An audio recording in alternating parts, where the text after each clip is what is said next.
The story of the Jonestown Massacre is one of the most haunting tragedies of the 20th century, a stark reminder of how charismatic leadership, isolation, and unchecked authority can culminate in unimaginable loss of life.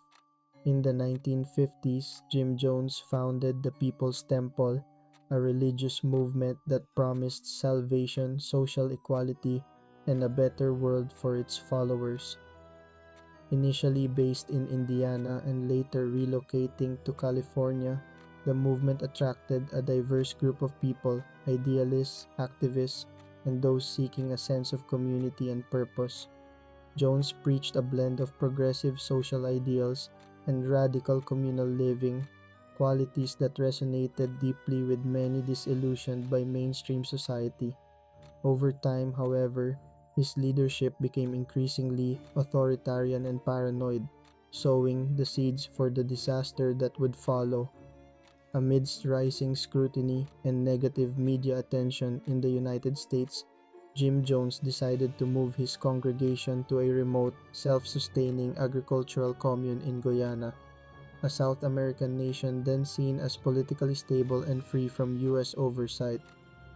This settlement, which came to be known simply as Jonestown, was envisioned as a utopia where the ideals of socialism and communal sharing could bloom free from external interference. The isolation of the Guyanese jungle initially served to protect the group from critics, but it also provided an environment where Jones's control over his followers could tighten, away from the watchful eyes of society. Troubling reports of abuse and coercion eventually reached those outside the commune. In response, U.S. Congressman Leo Ryan, determined to get to the truth of the matter, led an investigative delegation to Jonestown in November 1978. What was meant to be a fact-finding trip quickly turned violent. At the Port Kaituma airstrip, one of the few places connecting Jonestown to the outside world, dissatisfied members of the People's Temple attempted to defect along with Ryan's delegation. In a brutal act, the airstrip became a crime scene when several temple members, along with Congressman Ryan and his party, were murdered by armed guards acting on Jones's orders. The murder of Congressman Ryan and his entourage was the trigger for what would become a catastrophic chain of events. That same day, back at Jonestown, Jim Jones enacted what he termed a revolutionary suicide. In a grim, orchestrated event, he compelled his followers to drink a beverage laced with cyanide and other sedatives.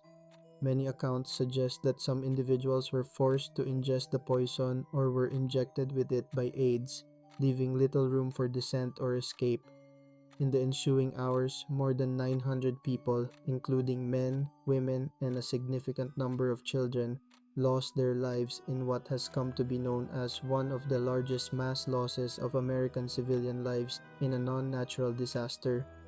Jim Jones did not escape the tragedy. He died on the same day as the mass suicide at Jonestown.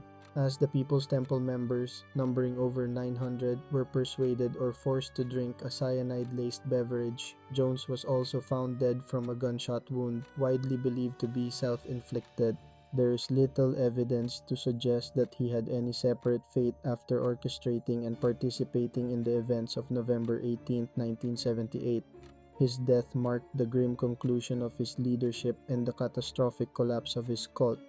This final act sealed his legacy as a cautionary example of the destructive power of absolute authority and the peril of blind devotion. In the aftermath, investigators uncovered a trail of manipulation and abuse that explained how Jones could exercise such dangerous control over thousands of people.